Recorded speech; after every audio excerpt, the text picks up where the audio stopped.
पुस्तकाचं नाव आहे गाठोडं पु ल देशपांडे. पुणे एक मुक्त चिंतन. मी एक पुणेकर आहे. वृत्तीने आहे की नाही हे सांगता येणार नाही, पण कायद्यानं मी पुणेकर आहे. मतदारांच्या यादीत पुण्याच्या मतदारसंघात माझं नाव आहे, पण पुणेकर म्हणून घ्यायला एवढी अर्हता पुरेशी नाही. माझ्या आयुष्यातल्या महत्वाच्या कालखंडात मी पुण्यात राहिलो आहे.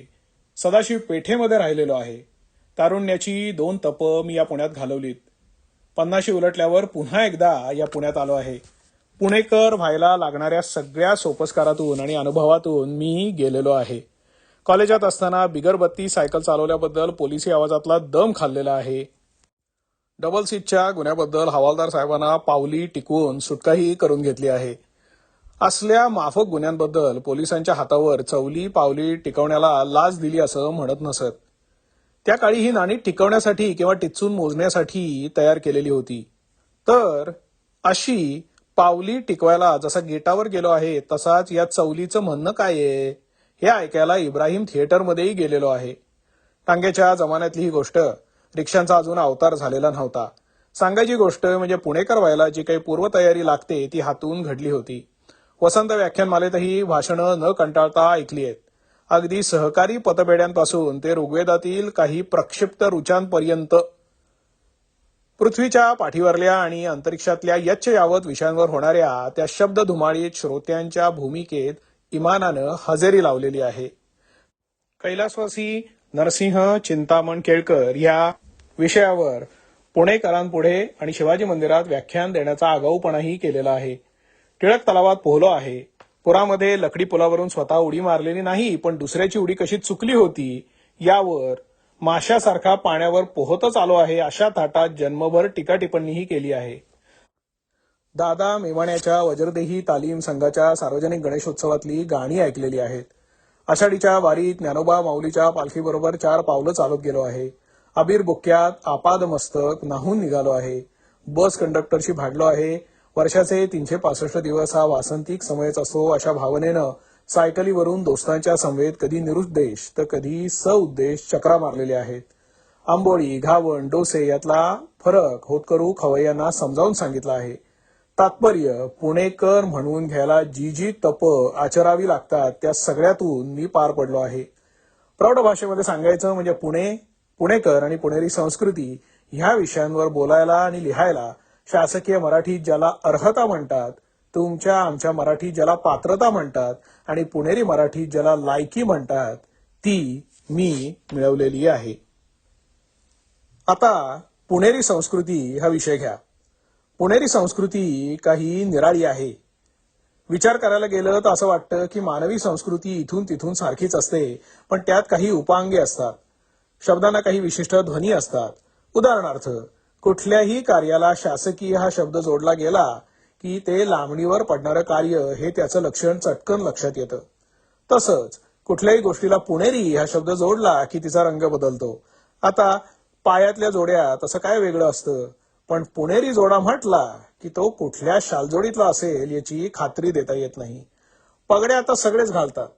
सोयीस्कर रीतीने त्या फिरवतातही, पण पुणेरी पगडी म्हटली की तिच्या चोचीमध्ये काहीतरी खोच आहे हे ध्यानात घ्यायचं. भामटा कधी सज्जन असतो का? आता भामटा तो भामटा, पण तो कुठल्याही गावातला का असेना, पण तो भामटा. पण पुणेरी भामटा म्हटलं की त्याची काहीतरी खासियत ही आलीच. आता पुणेरी जोडे गेले, पगड्या गेल्या आणि पुणेरी भामट्यांनीही आपली कार्यक्षेत्र बदलली. त्यातले काही जण आता आंतरराष्ट्रीय पातळीवर गेलेले आहेत, पण पुणेरी या शब्दामध्ये जी खोच होती ती मात्र तशीच टिकून आहे. भाषेत कुठलाही वाक्प्रचार उगाच येत नाही. कोणताही शब्द उगाच टिकत नाही. पुणेरी हा शब्द इथल्या मातीत रुजलेला आहे आणि गंमत म्हणजे हा शब्द पुण्याबाहेरच्या लोकांनी रुजवला आहे. इथल्या खास संस्कृतीचं दर्शन घडवणारा हा शब्द आहे. संस्कृतीची व्याख्या करायच्या फंदामध्ये शहाण्यांनी पडू नये असं मला वाटतं. एक तर कशाचीही सर्वांगीण व्याख्या होत नसते. त्यातली ठसठशीतपणाने डोळ्यात भरणारी लक्षणं व्याख्येत येतात. तेव्हा व्याख्या या गोष्टीच्या मर्यादा ओळखल्या पाहिजेत. पूज्य विनोबांनी संस्कृतीची व्याख्या करताना असं म्हटलं आहे की भूक लागली असताना खाणं ही प्रकृती, भूक नसताना खाणं ही विकृती आणि स्वतःला भूक लागलेली असताना दुसऱ्या भुकेल्या माणसासाठी चतकोर भाकरी बाजूला काढून ठेवणं ही संस्कृती. विनोबांचं मानवतायोगाचं जे तत्व आहे त्याच्याशी जुळणारी ही सुंदर व्याख्या आहे.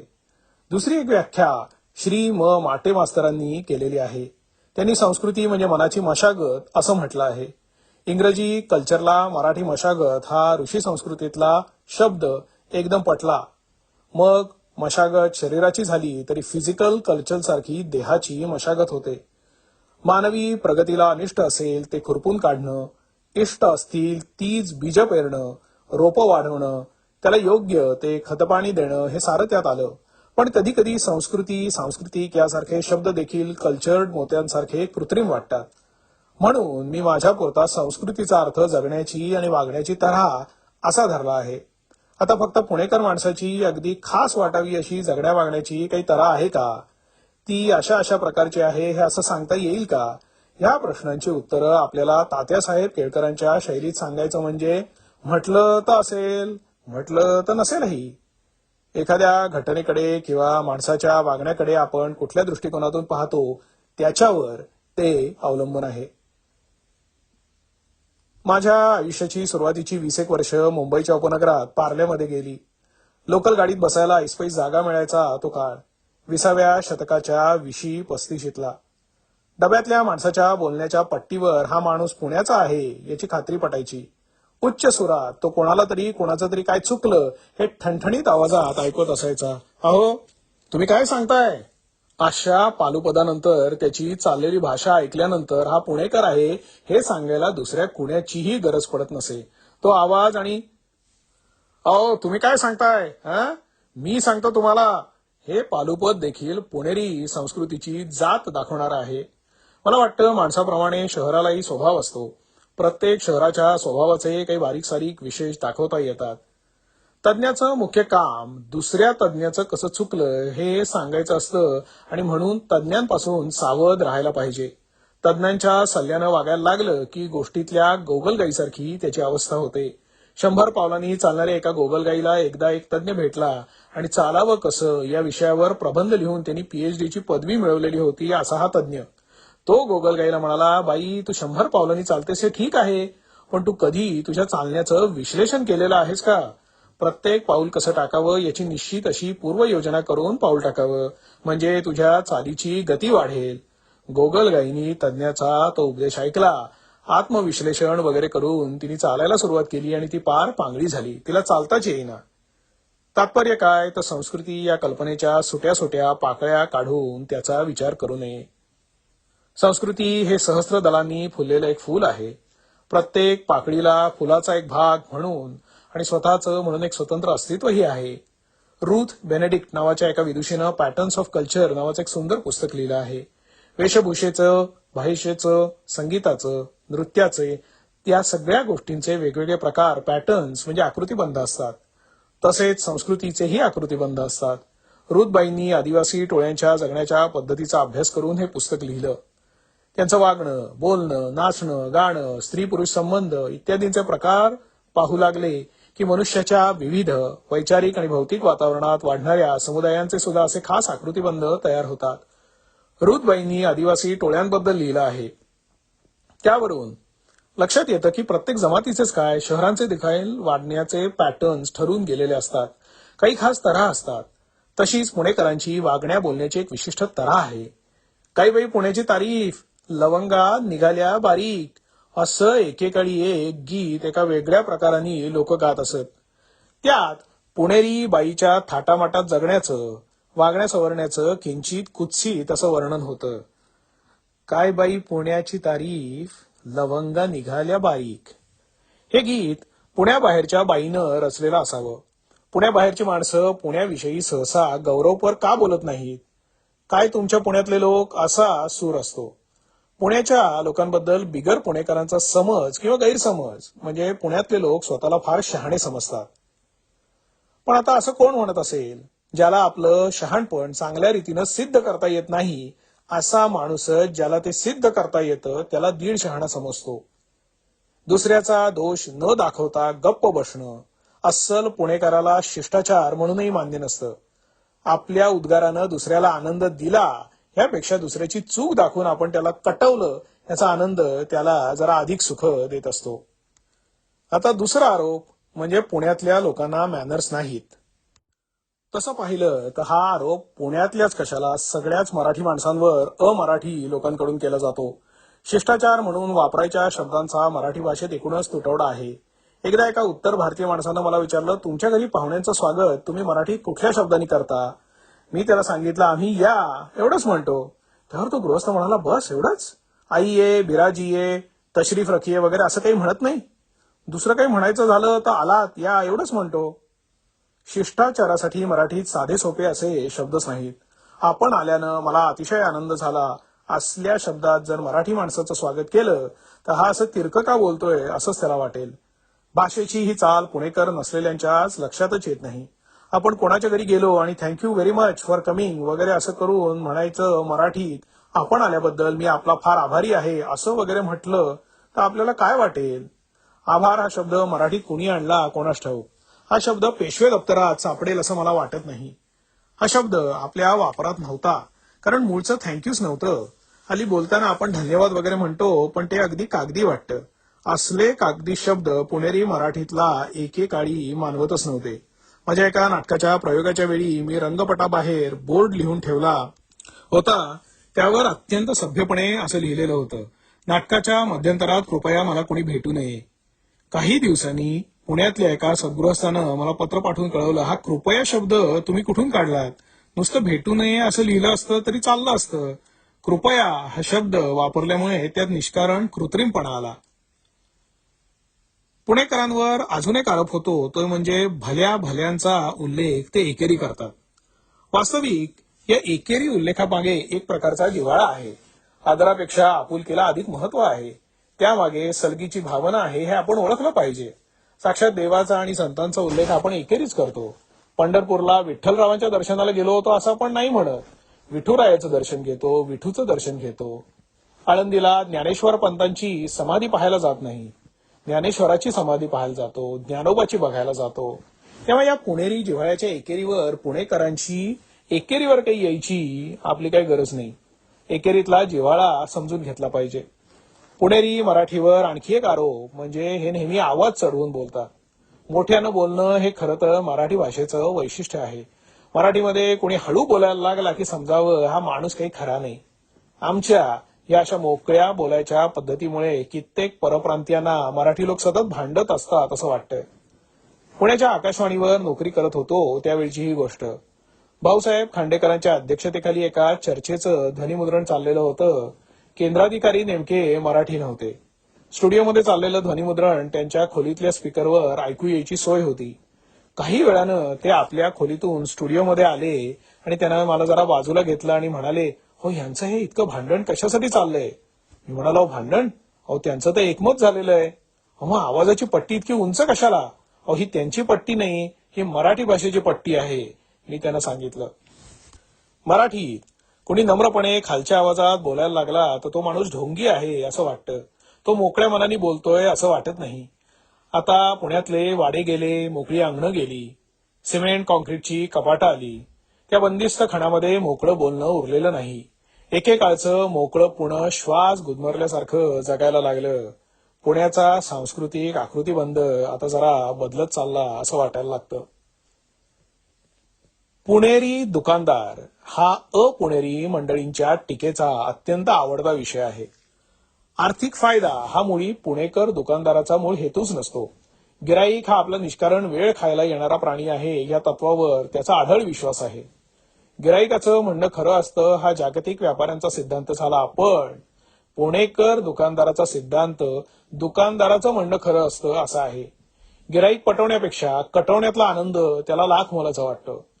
आपण चांगलाच माल विकतो ही आणि आपण समाज सेवा करतो या भावनेनं तो सारखा वागत असतो. पुणेरी दुकानदाराचा हा स्पष्ट वक्तेपणा पुणेकर गिराईकाला सुद्धा आवडतो. उद्या एखाद्या मराठी दुकानदार गिराईकाशी गोड जर का बोलायला लागला तर हा आपल्याला नक्की फसवतोय हेच त्या पुणेकर गिराईकाला वाटणार. याउलट जिलबी ताजी आहे का या प्रश्नाला इथे आम्ही काय शेळ्या जिलब्या विकायला बसलो का काय, हा जबाब मालाची खात्री पटून जातो. लबाडीच्या व्यवहाराला उद्धटपणा मानवत नाही. त्यामुळे हॉटेलात काय गरम आहे हा प्रश्न वेटरला अस्सल पुणेकर कधी विचारत नाही, कारण पुणेरी हॉटेलातला सगळ्यात गरम पदार्थ हॉटेलचा मालक हाच असतो हे तो जाणून आहे. खरं तर मराठी दुकानदारी हा एक संपूर्ण प्रबंधाचा विषय आहे. गिराईक कटवण्याचे 100 सुलभ मार्ग हा ग्रंथ अजून लिहिला कसा गेला नाही कोणास ठाऊक. पुणेरी पाट्या हा देखील एक चिंतन करण्यासारखा विषय आहे. पुणेरी पाट्या एक शोध आणि बोध या विषयावर पीएचडी नसली तरी एमफिल मिळवायला हरकत नाही. जिन्यात पाय वाजू नयेची एक अशी पाटी मी वाचलेली आहे. खरं तर ही ताकीद नसून प्रेमळ उपदेश आहे.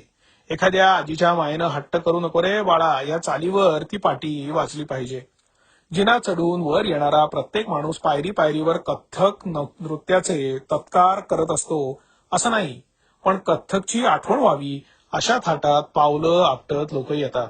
अशा वेळी कोणाची झोपमोड होत नसेलच का?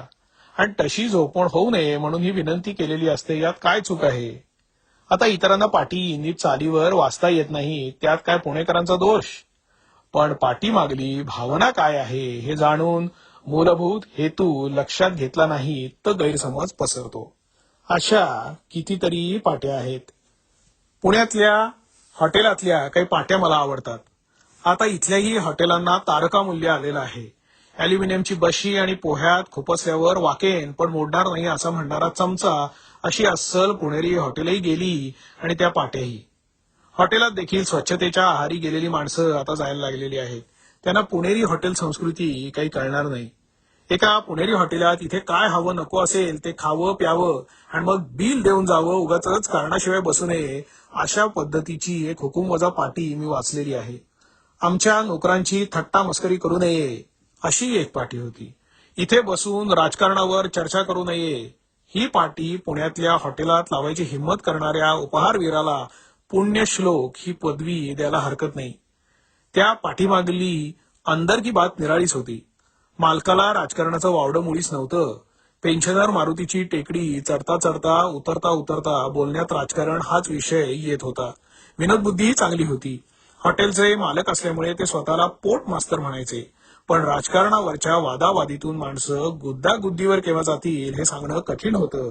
तेव्हा वाद करणाऱ्या भिडूंची डोकी फुटतील म्हणून नव्हे तर हॉटेलातल्या कब्बशी आणि ग्लासं फुटतील म्हणून राजकारणावर चर्चा न करू नये ही पाटी त्यांनी लावलेली होती. या प्रकारच्या या पाट्या लिहिणाऱ्यांप्रमाणे त्या पाट्यांवर वाचणाऱ्यांच्याही सुधारणा, टीका, शेरे वगैरेही असायचे. दुपारी दारावरची घंटी वाजवल्यास अवमान होईल या पाठीखाली कुणीतरी सुधारणेचा मजकूर जोडलेला होता आणि रात्री वाजवल्यास काय होईल? कुत्र्यांपासून सावध राहा या पाठीखाली असा एक मजकूर होता. कुत्र्यापासून तर सावध राहाच, पण मालकापासून अधिक जपा. कुत्रा भुंकेल पण मालक चावूही शकतो. पुण्यानं आपल्या काहीशा तरेवाईक वागण्यानं बाहेरच्या लोकांची तशी बरीच करमणूक केली आहे हे खरं आहे. पुण्यानं देशाला असं काय दिलं असा प्रश्नही कधी कधी विचारला जातो. पुण्यानं अनेक गोष्टी दिल्या, पण पुण्यानं एक अतिशय महत्वाची गोष्ट लोकांना दिली ती म्हणजे लोकशाही. लोकशाही विचारांचा पाया या देशामध्ये पुण्याने घातला. लोकशाहीचा गाडा मतांवर चालतो. पुण्यात प्रत्येकाला प्रत्येक विषयावर मत आहे. विषय कुठलाही असो, कुणाचीही चर्चा चाललेली असो, अस्सल पुणेकर त्यात आपल्या मताची पिंक टाकल्याशिवाय पुढे जात नाही. पुणेरी संस्कृती ही लोकशाहीची नर्सरी आहे, रोपवाटिका आहे आणि आरोपवाटिकाही. पुणे शहरात लोकशाही खऱ्या अर्थाने रुजली आणि फोफावली. आपण बरं आणि आपलं बरं अशा वृत्तीनं जगणं हे पुणेरी संस्कृतीत बसतच नाही. आपण स्वतंत्र आहोत आणि समाजाचे घटकही आहोत याची पुणेकराला पक्की जाणीव आहे. महाराष्ट्र मेला तर राष्ट्र मेलं अशी त्याची धारणा आहे. देशाच्या कारभारात लक्ष घालणं हे आपलं कर्तव्य आहे असं तो मानतो आणि म्हणून प्रत्येक घटनेवर मत देऊन ते कर्तव्य सिद्ध करत असतो. मग तो व्यवसायानं कोणी का असेना. आता पुण्यात टांगे होते त्या काळामध्ये पुणेरी टांगेवाला हा स्वतःच निवडलेला जनसंपर्क अधिकारी होता. एकदा सवारी बसून टांगा सुरू झाला की मंडईतल्या मटारापासून ते शनिवारवाड्याच्या काकासाहेब गाडगिळांचं तुफान भाषण या घटनांपर्यंत अनेक विषयांवर धावतं समालोचन तो करायचा. पुणेरी टांगेवाला असो किंवा स्टेशनवरचा पुणेरी हमाल असो किंवा पुणेरी चर्मकार कुठलाही कसलाही न्यूनगंड न बाळगता चर्चा. गेल्या अनेक युद्धांमध्ये म्हणजे आता जागतिक युद्धाच्या काळामध्ये महत्वाचं म्हणजे त्या चर्चिलनं काय करायला पाहिजे होतं, इथपासून त्या रुझवेल्टचं धोरण कसं चुकलं, या विषयांपासून ब्रिटिश पार्लमेंटपेक्षा पुण्यातल्या सलूनमध्ये अधिक जोरात चर्चा आणि मतं मांडली जातात. युद्ध या विषयावर मत व्यक्त करायची प्रत्येकाची जन्मजात योग्यता ही स्टॅलिन, चर्चिल, रुझवेल्ट यांच्या इतकीच आहे याची खात्री चर्चेत भाग घेणाऱ्या प्रत्येकाला असायची.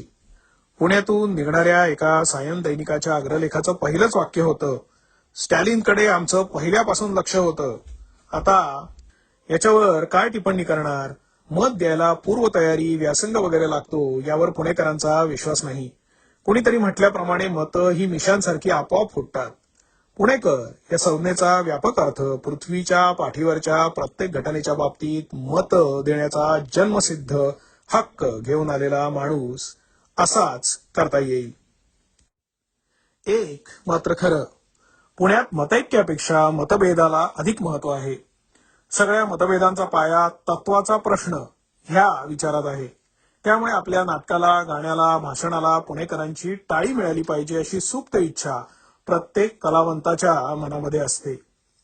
मतभेद प्रधान असणाऱ्या या पुण्यामध्ये सर्वांमुखी मंगल असल्याचं सांगणारी पुणेकरांची ही टाळी कलावंतांना खूप सुखावून जाते. पुणेरी दाद ही इतकी महत्वाची ठरली यालाही काही कारण आहेत.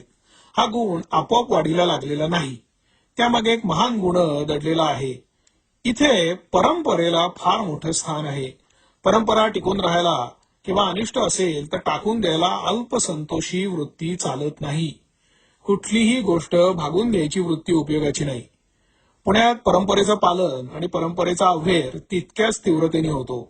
मनाला चिकटून राहणारी आणि पूर्वापार चालत आलेली मतं झुगारून देणारी अशी दोन प्रकारची माणसं मनानं कणखर असावी लागतात. तशी माणसं पुण्यामध्ये निर्माण झालेली आहेत.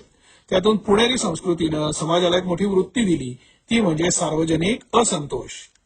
निरनिराळ्या क्षेत्रात सार्वजनिक असंतोषाचे जनक आणि प्रसारक पुण्याने जितके दिले तितके आपल्या देशातल्या फार थोड्या शहरांनी दिले असतील. या सार्वजनिक असंतोषाचे जनक म्हणून आपण पहिलं नमन लोकमान्य टिळकांना करतो. गोऱ्या राज्यकर्त्यांनी त्यांना दिलेली ही पदवी आहे, पण प्रत्येक क्षेत्रात सुधारणा व्हावी म्हणून झटणारे सार्वजनिक असंतोषाचे जनक या शहरांनी, पुण्यानी आपल्या देशाला दिले आहेत. या देशात हा सार्वजनिक असंतोष अनेक शतकांपासून जागवून अर्धमेल्या समाजाला, जनतेला कार्यप्रवण करणारे महाभाग जन्माला आले आहेत. खुद्द या पुणे शहराचं पुनरुत्थान परकीयांच्या अंमलातून निर्माण होणाऱ्या अन्यायाविरुद्ध असंतोष प्रकट करणाऱ्या मातुश्री जिजाबाई साहेब यांच्या निर्धारातून झालेला आहे. जिजाऊ पुण्यात आली त्यावेळी पुण्याची काय अवस्था होती? साऱ्या शहराची वाट लागलेली होती. सगळीकडे निवडुंग माजलेला होता. सारं पुणे जाळून उद्ध्वस्त केलं गेलेलं होतं. माणसं अंतर्बाह्य भेदरलेल्या अवस्थेत जीव मुठीत धरून जगत होती. कुठल्याही गुंड टोळीने यावं आणि घरदार, सोनं नाणं लुटून पुढे घेऊन जावं अशी परिस्थिती होती. असल्या या उद्ध्वस्त शहरात 8-9 वर्षाचा शिवबा आणि त्याची माता आली. दुपारची वेळ होती. भोजनाला चलावं अशी त्यांना विनंती झाली. जिजाऊनी पंतांना सांगितलं, पंत, आम्हाला पूजा करायची आहे. देवपूजा झाल्याशिवाय भोजन करीत नाही आम्ही. पंत म्हणाले, अवघं पुणे गरिबांनी बेचिराग केलं आहे, इथे देऊळ सुद्धा नाही. जिजाऊ म्हणाल्या, असं कसं होईल? शोधून काढा देव. पंत निघाले ग्रामदेवतेच्या शोधात. फिरता फिरता एका उद्ध्वस्त वास्तूतून निघालेले अथर्वशीर्षाचे श्लोक त्यांच्या कानी आले. कसब्याच्या गणपतीपुढे ठकार भटजी मोठमोठ्यानं अथर्वशीर्ष म्हणताना दिसले. देव सापडला, पण तो उघड्यावर पडलेला होता. जिजाईंची पूजा झाली आणि त्यांनी पंतांना सांगितलं, पंत, इथे ताबडतोब मंदिर उभं राहिलं पाहिजे. माणसांनी निर्भय मनानं देऊळ उभारणीला सुरुवात केली. जिजाऊंनी जिद्द बाळगली. देऊळ उभं राहिल्याशिवाय मारगळलेली माणसं उभी राहणार नाहीत. माणसांप्रमाणे शहराची कुंडली असते की काय कोण जाणे. शहरालाही कदाचित साडेसाती असावी. उन्नतीप्रमाणे अवनतीचाही फेरा असावा. अशा वेळी सामाजिक अभ्युत्थानाची, असंतोषाची ज्वाला हाती घेऊन समाजाला कार्यप्रवण करणारा नेता लागतो. असली दिव्य ज्वाला पेटवणारे कितीतरी क्षेत्रातले युगपुरुष पुण्याने या देशाला दिले आहेत. सार्वजनिक हितासाठी असल्या परार्थी असंतोषाची आवश्यकता असते. असंतोष श्रियो मूलम असं म्हटलं आहे. पुण्यानं ही असंतोषाची परंपरा दिली. आपण हाती घेतलेलं कार्य जनहिताचं आहे याची खात्री पटल्याक्षणी या थोर माणसांनी विरोधापुढे दंड थोपटले. परकीयांची तर झुंज दिलीच, पण उदात्त तत्वांसाठी त्यांनी स्वकीयांचीही झुंज दिली. असं हे पुणे. प्रत्येक पुणेकराला आपण लोकमान्य टिळक किंवा शिवाजी महाराज समजत नाही, पण त्यांच्या पुण्यातल्या अस्तित्वाची जाण आपल्याला सतत पटत असते. निर्भयपणाने शाळा कॉलेजात जाणाऱ्या मुली पाहिल्या की पुण्यातल्या ज्योतिबांची, सावित्रीबाईंची आठवण येते. कर्वे, आगरकरांचं स्मरण होतं. गायकवाड वाड्यावरून जाताना ब्रिटिश साम्राज्यशाहीला हादरे देणारं एक केसरी नावाचं वर्तमानपत्र एकेकाळी इथूनच निघत होतं हे आठवतं. इंग्रज सरकारच्या अत्याचारानं संतापलेल्या लोकमान्यांचा सवाल त्याच्या मनामध्ये उभा राहतो. सरकारचं डोकं ठिकाणावर आहे काय? सरकारचं डोकं ठिकाणावर आहे काय असा प्रश्न विचारणारा पुरुषसिंह मनश्चक्षूसमोर उभा राहतो. पुण्यातल्या शनिवार वाड्यापुढल्या सभेत आजचे वक्ते आचा वचा बोलत असले तरी या वाड्यात एकेकाळी देशाच्या इतिहासाला नोंद ठेवावी लागेल अशा घटना घडलेल्या आहेत हे विसरता येणार नाही. आता असाच एक आरोप पुण्यावर सतत होत असतो, तो म्हणजे पुणे शहर सनातनी आहे. पुणे शहर सनातनी वृत्तीचं मुळीच नाही असं काही म्हणता येणार नाही, पण ते सनातनी आहे असं वाटायला लावणारी जी काही कारणं आहेत ती आता बघूया. सुधारणा व्हावी असं वाटणाऱ्यांचा आग्रही जोरदार असतो. ज्या काळात मुलींना शाळेत घालावं का की घालू नये याची चर्चा भारतातल्या इतर प्रांतांमध्ये चालू होती, त्या काळात आमच्या पोरी सायकल हाणीत शाळा कॉलेजांमध्ये जात होत्या.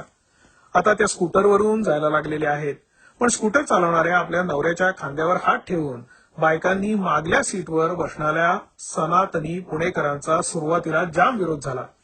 स्कूटरवरील प्रणय ह्या नावाचं वाचकांच्या पत्रातून चांगले 2-4 महिने वर्तमानपत्रात चर्चा चाललेली होती.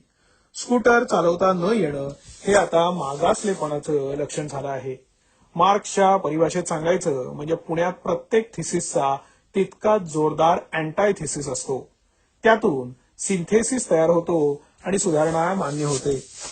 पुणे शहरांची प्रगती अशा बळकट ओढाताणीतून समन्वय साधून होत आली आहे. ह्या प्रगतीला अनेकांचे परिश्रम कारणीभूत झाले आहेत.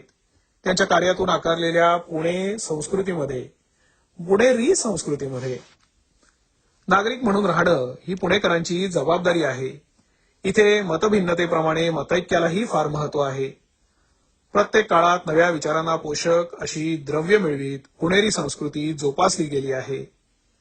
हा एक नव्या जुन्याचा सांधा जुळवत पुणे यंत्रोद्योग संस्कृतीच्या दिशेने वाटचाल करत आहे. तिथे प्रगती म्हणजे नेमकं काय या विषयावर वादावादी चालू आहेच. जनहितकारक असंतोष आहे. आमच्या वेळचं पुणे राहिलं नाही असा एक उसासाही ऐकू येतो. प्रत्येक काळात हा उसासा असतो. त्याला वाजवीपेक्षा जास्त महत्व न देता पुणे अधिक सुंदर करायचे मार्ग शोधायला हवेत. प्रश्न असणारच, कारण प्रश्नांची उत्तरं म्हणजे नव्या प्रश्नांना जन्म देणं हेच असतं. अशा या सतत नवे प्रश्न निर्माण करून उत्तरासाठी धडपडणाऱ्या पुण्यामध्ये राहणं हा एक निराळाच आनंद आहे.